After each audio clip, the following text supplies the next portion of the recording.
Okay, we'll now move on to the next section discussing open and closed sets. So let's start with a definition. So all sets that are elements of tau are called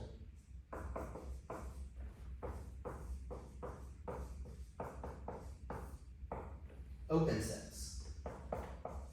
Okay, so that is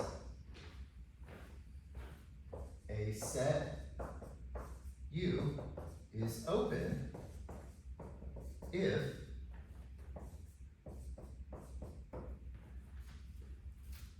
U is an element of tau.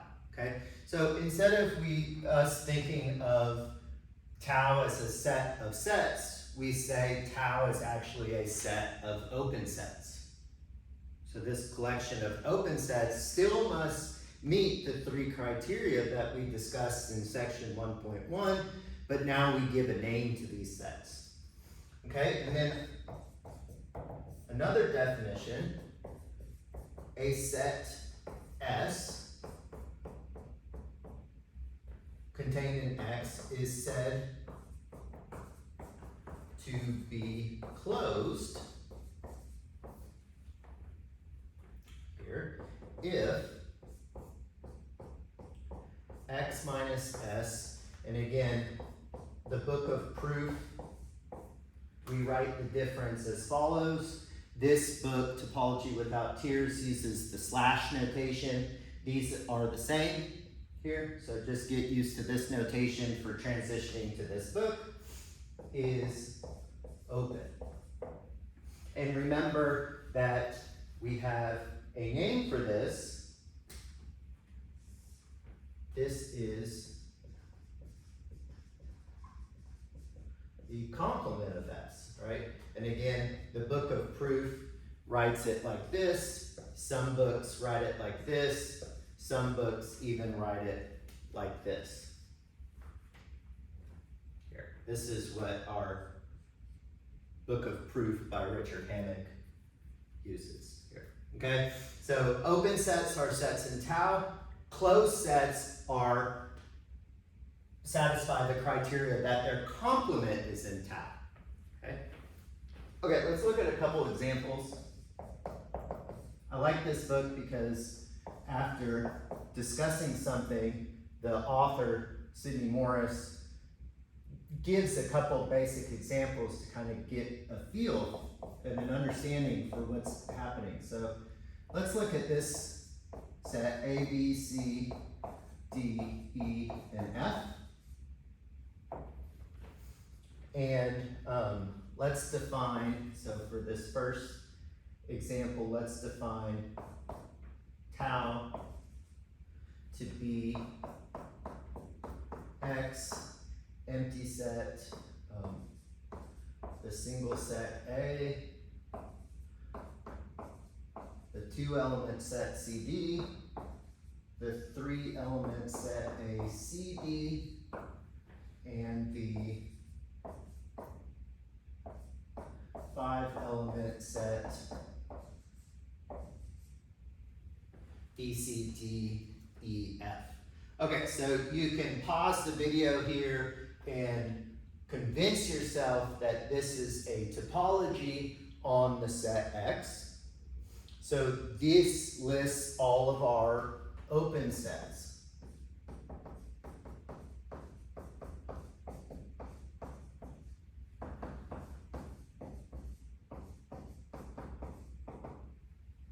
Here, right? So X is open, empty set is open, the set containing A is open, and so forth, right? Okay, we can conclude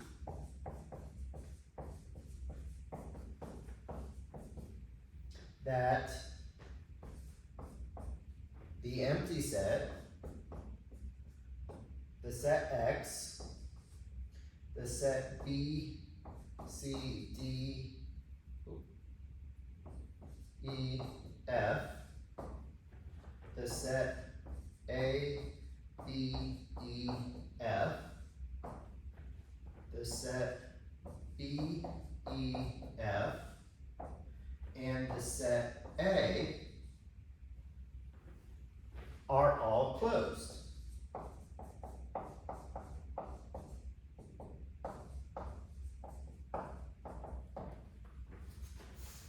And that's because if I take the complement of X, I get the empty set. If I take the complement of the empty set, I get the set X.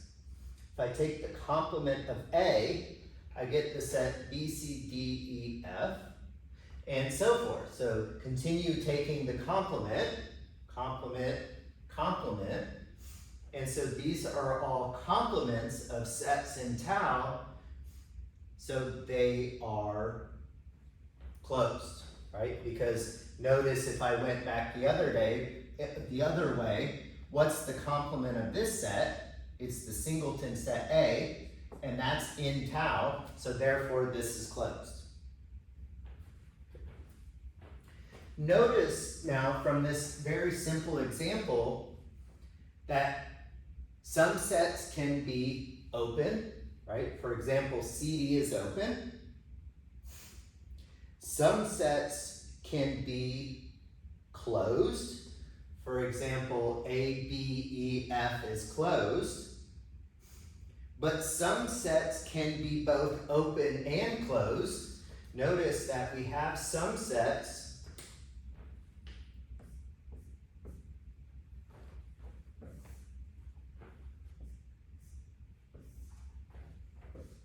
that are both open and closed, and some sets don't have to be open or they don't have to be closed. For example,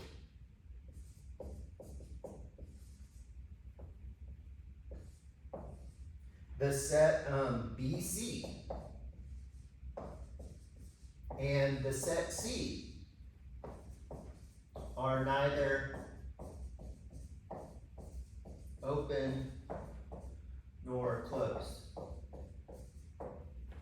right? Because they're not here, right? The two element set or the singleton set, it's not here and it's not here, so they don't have to be either, right?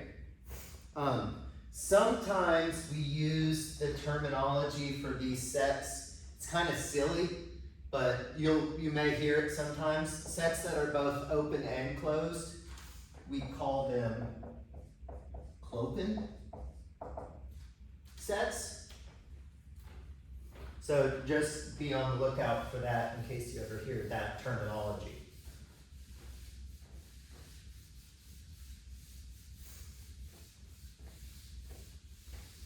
Okay, from this very simple example, we can see a couple things here, and this leads to a proposition. And this is, states the following: if x tau is a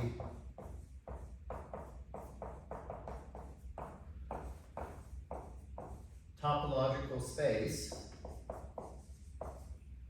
then 1, the empty set and the set X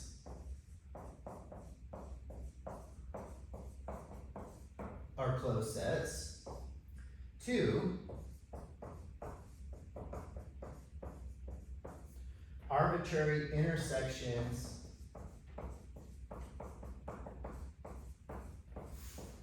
of closed sets are closed. And 3, finite unions of closed sets are closed. Okay, so now we have kind of some operations with closed sets. Remember, for the topology, the definition of a topology, we defined it in terms of open sets, right? Elements of tau. Now we can talk about unions and intersections of closed sets. Okay, so let's argue the first two of these. So proof. So for number one, the empty set and the set X are closed.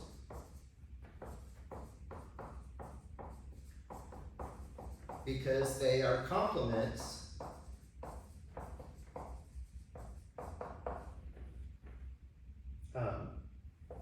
of the open sets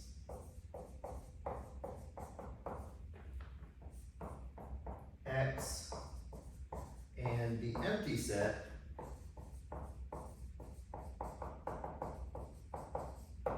respectively, right? X is the complement of the empty set, and we know X is in tau. The empty set is the complement of X, and we know X is in tau. Here, by our criteria 1 of being a topology.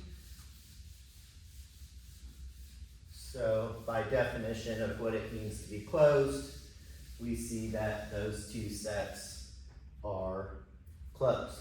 For number 2, let's suppose we are given a collection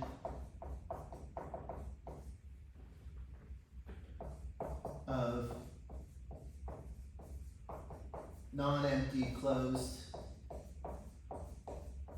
sets. We'll call it S alpha for some indexing alpha. Then notice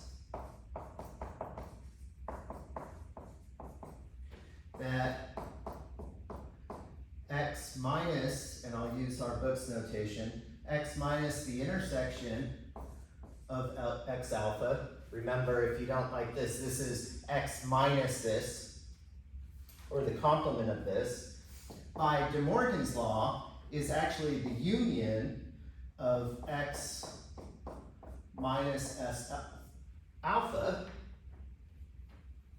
right? And this is using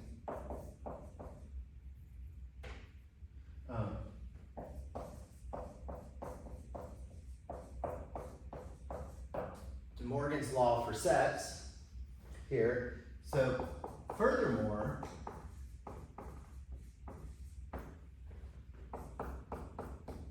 X minus S alpha is an element of tau for each alpha, right? Since these are assumed to be closed, so their complements are in tau, but notice this is an arbitrary union, and since tau is a topology,